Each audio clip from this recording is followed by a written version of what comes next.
Bismillahirrahmanirrahim. Assalamualaikum warahmatullahi wabarakatuh.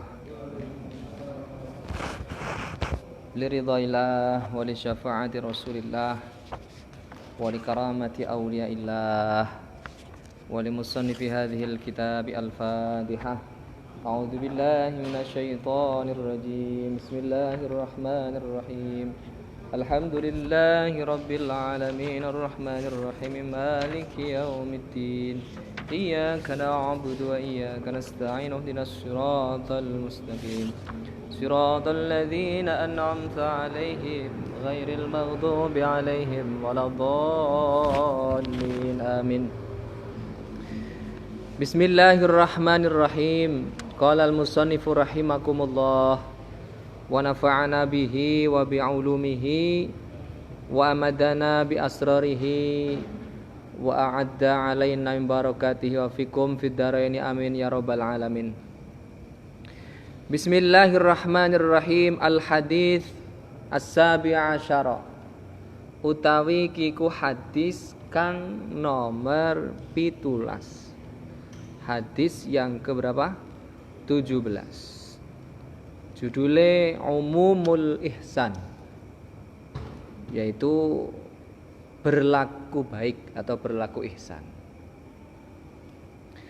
An Abi Ya'la cinarito saking Abu Ya'la Shaddad bin Uwais radhiyallahu anhu. Saking Shaddad bin Uwais radhiyallahu an radhiya muga-muga ridhani sapa Allahu Gusti Allah taala anhu marang Abu Ya'la, sahabat Abu Ya'la Shaddad bin Uwais, termasuk di antara sahabat Rasulullah. Di zaman sahabat Umar beliau diangkat oleh sahabat Umar menjadi seorang gubernur. Terkenal dengan sahabat yang fasih orangnya. Beliau termasuk di antara sahabat yang penyantun. Hadis yang beliau keluarkan sekitar 50-an hadis, ya, yang bersumber dari Abu Ya'la Shaddad bin Aus radhiyallahu anhu. An Rasulillah saking Rasulullah sallallahu alaihi wasallam. Qala dawu sapa Kanjeng Nabi, dawe pripun? Innallaha teman setune Gusti Allah iku kataba netepake sapa Allah. Kataba ay tolaba wa aujaba, mengerti diartikan sebagai wajib, sebagaimana dengan kutiba alaikumusiyam. Sungguhnya Allah itu mewajibkan. Mewajibkan apa? Inggawe becik, berbuat baik, berbuat baik dalam hal apa? Ala kulli syai'in, ingatase saben-saben suwiji-wiji, dalam tingkah apapun, dalam kondisi apapun, dimanapun, kapanpun, maka sesungguhnya Allah itu menetapkan, mewajibkan kita agar senantiasa berbuat baik dalam segala hal. Dalam kepada siapapun, kapanpun, dimanapun, apapun perkara itu. Ala kulli syai', kita harus senantiasa berbuat baik. Fa idza qataltum, mongko tatkalane mateni sapa sira, fa ahsinul qitlah, fa sinu mongko bagusana sapa sira al-qitlata ing oleh mateni, bahkan dalam hal membunuh sekalipun. Wah, membunuh kan sesuatu yang sifatnya ngeri ya. Ternyata ada ihsan di dalamnya. Ada cara yang baik dalam hal membunuh. Kanjeng Nabi dawuh fa ahsinul qitlah. Maka ketika engkau membunuh, ya dengan cara yang baik. Wa idza dabahtum, lantat kalane nyembelih sapa sira kabeh, fa ahsinu mongko bagusana sapa sira adzibhata ing carane nyembelih. Bahkan ketika engkau menyembelih binatang, ya, maka dengan cara sembelihan yang baik. Ini hanya contoh. Tapi yang menjadi pelajaran adalah ala kulli syai', bahwa perintahnya adalah agar senantiasa berbuat ihsan dalam segala hal. Ya, termasuk diantaranya dalam hal membunuh, maka bunuhlah dengan cara yang baik. Menyembelih, maka sembelihlah dengan cara yang baik. Fal yuhidda, mongko becik nglandhepake sapa hadukum salah suwijine kabeh syafratahu ing ladinge ahad. Lading tahu ya, pisau, alat yang untuk menyembelih harus ditajamkan. Itu salah satu cara kita berbuat baik ketika menyembelih adalah dengan pisau atau alat sembelihan yang tajam. Wal yuri, lan weweh ngaso sopo ahad, diberikan waktu untuk istirahat. Dzabihatahu, ing hewan sembelane ahad. Jadi bagaimana caranya agar sembelihan itu tidak menjadi sembelihan yang penuh dengan penderitaan. Nanti akan dibahas lebih detail. Ini hanya contoh. Pada intinya bahwa hadis ini secara simpel itu memerintahkan kepada kita, memberikan nasihat bahwasanya Allah itu menganjurkan, mewajibkan, menetapkan sikap ihsan dalam segala hal. Termasuk diantaranya fa idza qataltum fa ahsinul qatlah. Ketika engkau membunuh, maka bunuhlah dengan cara yang baik. Wa idza dzabhtum, ketika engkau menyembelih binatang, fa ahsinudz dzibhah, maka ya dengan cara sembelihan yang baik. Fal yuhidda ahadukum syafratahu wal yurih dzabihatahu. Ya, pisaunya ditajamkan, kemudian binatangnya diistirahatkan, yang sekiranya tidak menjadikan yang disembelih itu menderita. Rawahu riwayatakehu ing hadis sapa muslimun, Imam Muslim. Hadis ini diriwayatkan oleh Imam Muslim. Nah, sekarang kira-kira apa yang bisa kita ambil pelajaran dari hadis ini? Yang pertama adalah wujubul ihsan, yaitu berkaitan dengan kewajiban untuk berlaku ihsan, kewajiban untuk senantiasa berbuat baik. Sesuai dengan hadis ini perintahnya ala kulli syai', kita harus senantiasa berbuat baik dalam hal apapun. Di dalam Al-Qur'an jelas perintahnya, innallaha ya'muru bil 'adli wal ihsan. Biasa dibaca oleh khatib ya ketika Jumatan, innallaha ya'muru bil 'adli wal ihsan wa itaidil qurba wa yanha 'anil fahsya'i wal munkari wal baghi ya'idukum la'allakum tadhakkarun. Fadhkurullahal 'azima yadhkurkum was'aluhu min fadlihi yu'tikum wa la dzikrullahi akbar. Bilal qomat.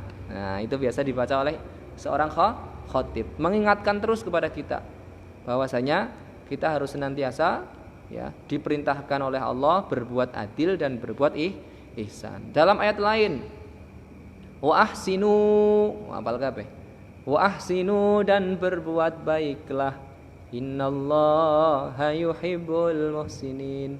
Sesungguhnya Allah itu mencintai orang-orang yang berbuat baik, orang-orang yang berbuat ihsan. Otomatis kalau kita sudah senantiasa berbuat baik, maka setiap perbuatan buruk pasti akan bisa kita tinggalkan. Loh, karena kita konsentrasi berbuat baik, maka tidak mungkin akan berbuat buruk. Wong fokusnya adalah perbuatan baik, maka tidak akan kita ada kesempatan untuk berbuat buruk. Maka diperintahkan oleh Allah agar kita senantiasa berbuat baik dalam segala hal. Perintahnya jelas. Ya, innallaha kataba ihsan ala kulli syai'. Itu hadisnya, rawahu Muslim.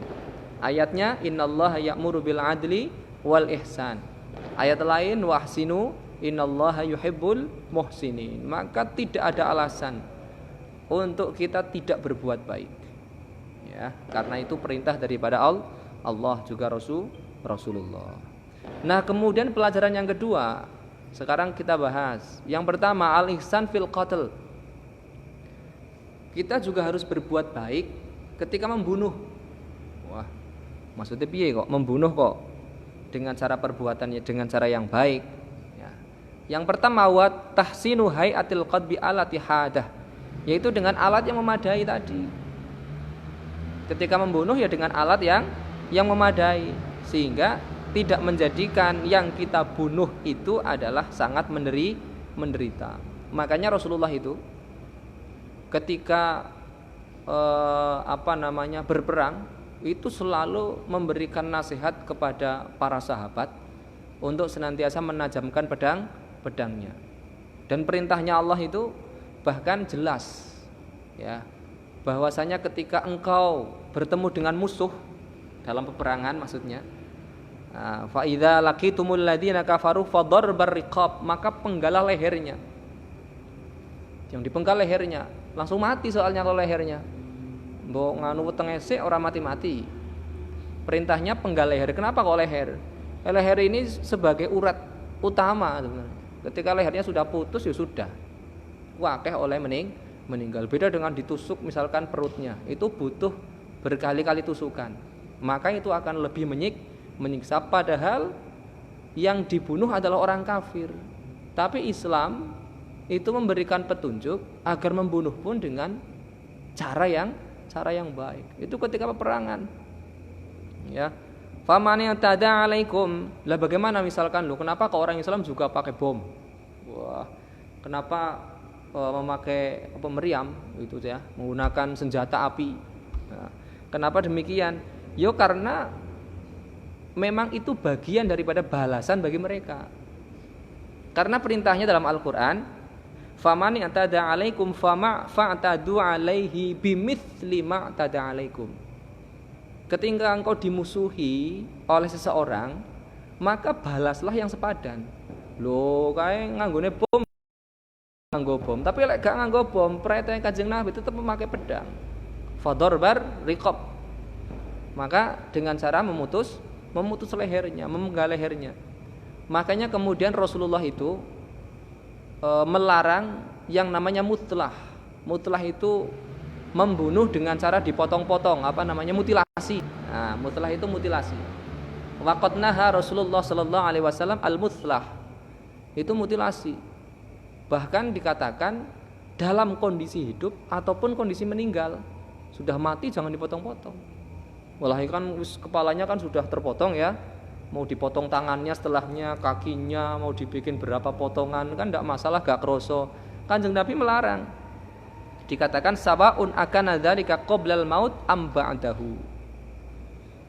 Jadi sebelum mati ataupun setelah mati. Rasulullah itu mencegah agar kita jangan berlaku mutilasi. Itu adabnya itu.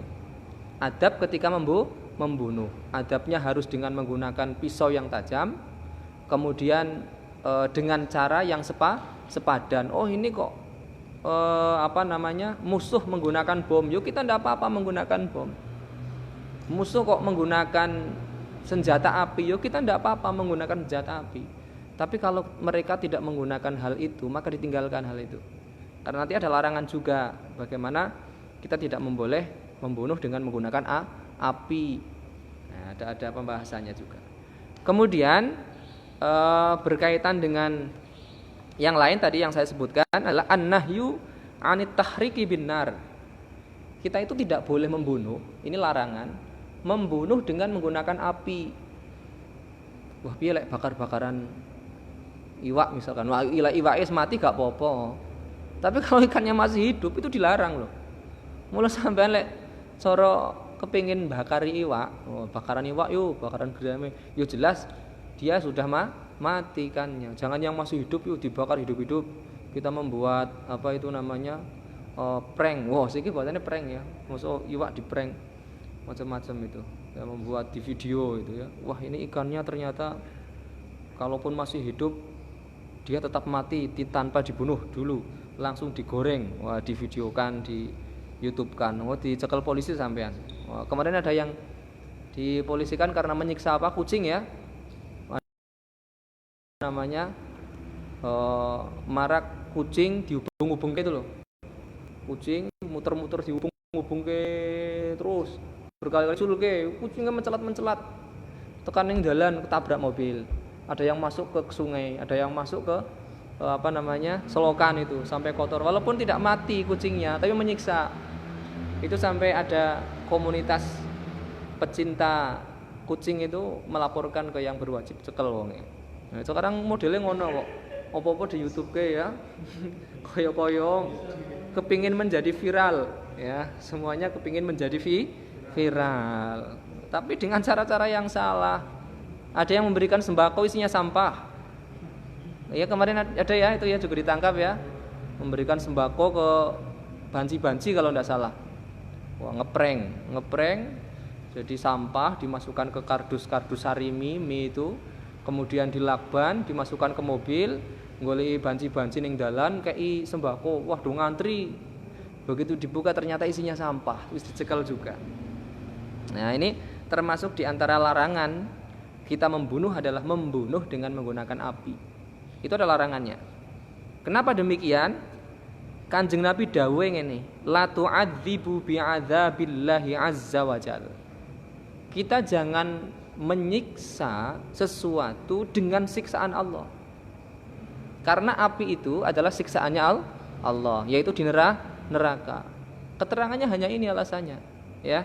Jadi kenapa kok Islam tidak membolehkan kita membunuh dengan cara membakar? Bahasanya la tu'adzibu bi'adzabillahi azza wajalla. Ada hadis disebutkan bahwasanya suatu saat Rasulullah itu sedang berjalan bersama sahabat di mana kampung itu banyak sekali binatang semut. Semut itu kemudian dibakar. Semutnya dibakar oleh penduduk setempat. Apa kata Rasulullah? Innahu la yambaghi li basyarin. Sesungguhnya itu tidak dianjurkan. Ya. Tidak dianjurkan bagi seseorang li basyarin. Kenapa? Ayu adziba bi'adzabillahi azza wajal. Rasulullah melarang kita itu senantiasa membunuh binatang dengan cara dibakar. Jadi diatur ya, tidak boleh mutilasi, tidak boleh membunuh dengan cara dibakar. Bahkan ada hadis lain yaitu dikatakan la yuswi as-samaku finnar wa huwa hayyun, yang tadi saya sebutkan. Tidak boleh kita itu memanggang ikan yang masih hidup. Itu tadi. Bakar-bakaran bandeng monggo. Tapi pastikan bahwa ikan itu sudah mati. Jangan dalam keadaan hidup. Kalau masih dalam keadaan hidup, termasuk di antara yang dilarang oleh Rasulullah. La yuswi as-samak finnar. Nah, kemudian yang selanjutnya yang bisa kita ambil pelajaran dari hadis ini adalah an-nahyu anis sabril bahaim, ya, yaitu di antaranya adalah bahwasanya kita itu dilarang mengurung binatang lalu menyiksa hingga mati. Wah, sapa sing sedang ingon-ingon ning omah disiksa barang. Wah, itu ndak boleh. Sampean kok ngingu apa sing sekarang burung ya misalkan ya, wah burung banyak. Ya kudu diopeni tenanan. Kudu diopeni tenanan, yo dipakani, yo didusi. Lah wong sampean ngurung kok. Ya, maka harus diberikan jaminan yang baik, diberikan pelayanan yang baik. Jangan sampai kita mengurung binatang, wah ngingu ayam, seakeh-akeh gak dipakani, padha mati. Itu larangan. Dilarang mengurung binatang lalu kemudian mengakibatkan penyiksaan hingga mati. Sampean kok seneng kucing? Ya ora apa-apa. Enggak apa-apa. Jadi makanya kan ada larangan, banyak larangan ngingu-ngingu binatang itu loh, memelihara binatang. Kenapa? Karena kebanyakan juga mereka itu tidak open, tahu tidak open ya? Tidak mampu memelihara dengan baik. Sering binatang itu kelaparan. Hak-haknya yang seharusnya bisa katakan kucing ya, iso lungo-lungo bebas goleki panganan-panganan ngono kuwi gak dipakani. Tapi lek dipakani dengan baik, didusi, wah ndak apa-apa. Wong itu pecinta binatang malah kadang dijadikan kontes-kontes itu ya. Kontes kucing misalkan. Wah itu kontesnya itu banyak sisi nilainya. Satu nilai dari kesehatan. Wah, kucingnya harus betul-betul sehat. Jadi yang jurinya itu ada dari dokter hewannya. Oh, ini yang ikut kontes. Oh, sehat. Ora kok borokan terus gudigen itu ya kucing-kucing itu ya gak didusi. Kemudian bersih, wangi itu ya. Kemudian juga kuku-kukunya tidak tajam. Oh, itu tenanan. Itu malah memeliharanya dengan cara yang baik. Walaupun tidak diberikan kebebasan, namun minimal mereka itu tidak menyiksa. Sebenarnya itu titiknya adalah titik tidak menyiksa. Itu larangan dari Rasulullah. Kemudian yang selanjutnya adalah berkaitan dengan al-ihsan fi dzabhil bahaim, yaitu berbuat baik, berbuat ihsan ketika menyembelih binatang. Oh, tadi kan berkaitan dengan selain binatang ya, bisa membunuh secara umum manusia termasuk binatang. Sekarang menyembelih itu juga ada adabnya. Ini sebentar lagi Idul Adha. Sampean kalau ditanya di masyarakat harus paham bagaimana caranya, adab-adab dalam menyembelih. Yang pertama, contoh di sini, ayyuhiddas syafrah, harus menajamkan pisaunya. Golek gak tajam piye, sampai lek nyembelih bolak-balik gak mati-mati malah menyiksa. Satu, menajamkan pisaunya. Kenapa? Bitajili zuhuki ruhiha, agar ruhnya itu cepat kemudian diangkat. Cepat mati maksudnya gitu loh. Kalau ndak tajam kan ndak mati-mati malah menyiksa. Kemudian yang kedua, idza dzubiha ahadukum falyujhiz. Ketika engkau menyembelih, maka harus dengan sekali sembelihan. Ojo mbok bolan baleni iki separo sik yo, separone engko meneh yo ndak, sekali sembelihan wis pokoke satu kali sembelihan tok. Makanya biasanya kan bahasa fikih yang hati-hati itu jangan sampai pisaunya terangkat kan. Digini terus. Nempel ke lehernya binatang itu terus sampai betul-betul terpotong. Nah, itu caranya demikian. Itu adab penyembelihan. Kemudian yang ketiga, wa minal adab ar-rifqa bidzabihah. Kita harus bersikap lembut kepada binatang sembelihan. Maksudnya bagaimana? Fatasaqo ila dzabhi sauqan rafiqan. Dituntun pelan-pelan, orang mbok geret, mbok paksa yo geret bareng-bareng. Yo kecuali memang binatangnya binatang yang galak, akangelan ora masalah, tapi binatangnya manut ora kok mbok geret pelan-pelan. Wah, biasanya kalau yang paham itu kalau di rumah sakit tukang jagalnya itu ya, koyo dipuk-puk itu ya. Wah, ternyata manut. Yo karena pawangnya ya mungkin ya. Di bagian perutnya samping kanan itu dipuk-puk terus dibawa manut. Nah, itu termasuk adab. Ya, dibawa pelan-pelan. Jangan sampai kemudian diseret dengan cara yang tidak baik. Kemudian yang keempat, wa minal adab ar-rifqa wa tuwari as-sakin anha, menyembunyikan pisau yang akan digunakan untuk menyembelih. Kecuali nanti fadhar itu dikatakan fadhar as-sakin illa inal dabh, kecuali ketika nanti akan digunakan untuk dibelikan tidak apa-apa. Tapi kalau belum digunakan untuk menyembelih, wah sampean ngasah pisau bengi-bengi, dicancang kuwi wedhuse nang tengah-tengah pisone disandingke nggo sesuk ki lho. Disembunyikan. Ini adab ini penting. Terkadang kita itu tidak tahu, malah disalahkan yang jejere ya. Kadang makanya kenapa kok banyak binatang kurban yang kemudian stres gitu ya. Kadang dikatakan ada yang menangis ya mboten tenanan ora menangis ora, tapi biasanya seperti itu. Kemudian yang kelima, varial audaj. Jadi uratnya harus terputus. Itu kan ada uratnya itu yang harus diputus itu. Ora kok angger dipotong ngantian protol lah wis kan berdua. Ya ndak. Ada ininya ada caranya. Jadi dipotong protol nanti kalau sudah mati. Baru nanti dipotong, kepalanya diambil. Tapi kalau belum mati itu yang penting uratnya terputus dulu. Uratnya terputus, urat-urat yang apa namanya yang harus yang di fikihnya kan ada itu ya, ada 3 urat atau berapa yang memang harus diputus. Nah, itu nanti insya Allah akan memberikan kemudahan kepada si hewan itu. Ya. Kemudian yang keenam, Allah yadbaha dzabihatan bihadratin ukhra. Jangan menyembelih di hadapan binatang yang lain. Makanya kenapa ditutup ya kebiasaannya ya. Kalau yang tahu adabnya sembelih ditutup itu. Kalau enggak menjauh. Ditutup pakai pagar misalkan binatangnya di sebelah sini, maka nyembelihnya di sini. Ojo kok nyembelih ning ngarepe, yo stres kabeh iku mau. Wah ning ngarepe meronta-ronta itu ya. Apa namanya kambingnya. Bahasanya apa? Kambing itu apa? Berteriak kan enggak mungkin masa kambing berteriak. Apa? Mengembek jare Pak Bayu mengembek. Sembarang lah pokoknya. Nah itu lah.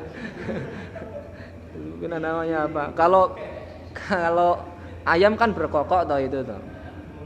Nah, itu ya. Jadi jangan disembelih di hadapan binatang lainnya. Kemudian yang ketujuh adalah wa yuwajjihu adzabiha ilal qiblah, menghadapkan ke arah kiblat. Biasanya kita sudah ya seperti itu ya, dihadapkan ke arah kiblat. Kemudian wa yusammiya inda dzabhi, membaca basmalah, karena memang yang sah di Islam ya harus senantiasa membaca basmalah. Kemudian wa yatrukaha ila antabarroda, dibiarkan hingga mati. Jarke wae wis, pokoke dipotong, uratnya sudah semuanya terpotong, dibiarkan hingga mati. Makanya kenapa ada larangan kita tidak boleh menguliti binatang kurban ketika belum jelas-jelas mati. Lagi nek disembelih yo ben cepet langsung dikuliti. Oh, kalau nanti langsung dikuliti akan menjadi binatang yang haram ketika ternyata matinya bukan karena sembelihan, tapi matinya karena dikuliti itu tadi, tersiksa dikuliti kemudian sampai mati. Itu yang kadang menjadikan haram. Makanya salah satu contoh ketika MUI itu monitoring di sebuah rumah makan besar, satu hari itu hampir 5.000 potong ayam. Jadi ayamnya dipotong, dimasukkan ke tempat besar itu ya, dipotong, potong, lah itu bisa haram. Kenapa haram? Karena matinya bisa jadi bukan karena sembelihannya, tapi mati karena tumpang tindih. Kan wakat tuh 5.000 leboke ning tong, 5.000 leboke ning tong. Matinya bukan mati karena sembelihan bisa jadi, tapi matinya karena mati tertimbun dengan ayam-ayam yang lain. Makanya sembelih kalau di tempat penyembelihan yang syariah kan ada tempat penyembelihan hewan namanya. Yang syariah kan ada. Kenapa kok syariah? Yo jangan sampai pisaunya sudah digunakan untuk nyembelih babi kok nyembelih ayammu sing di tuku kan menjadi haram, atau alat yang untuk katakan mencabuti bulunya itu sudah digunakan untuk yang lain. Makanya hati-hati betul. Itu dibiarkan geledak kesik sampai mati digeledakke. Ora kok dilebokke ning wadah, engko lek matine bukan mati karena dipotong tapi karena memang tumpang tindih dengan binatang yang lain. Kemudian niatnya wa yastahdir niatul qurba, diniati karena taqarrub kepada Allah. Nah, yang terakhir wa ya'tarifa lillah bil minnati fidzalik. Yang terakhir kita harus mengakui, harus menyadari betul bahwa sesembelihan hewan, sesembelihan apapun itu adalah minnah, yaitu pemberian dari Allah. Itu adab-adab yang penting. Saya sampaikan lengkap karena memang sebentar lagi kita akan menjelang Idul Adha, sehingga betul-betul harus paham terkait adab-adab al-ihsan fi dzabhil bahaim, yaitu berbuat baik ketika menyembelih binatang. Wallahu a'lam bishawab. Kita bersama dengan membaca doa kafaratul majlis. Bismillahirrahmanirrahim. Subhanakallahumma wa bihamdika asyhadu an la ilaha illa anta astaghfiruka wa atubu ilaik. Walhamdulillahirabbil alamin. Wal 'afu minkum. Assalamualaikum warahmatullahi wabarakatuh.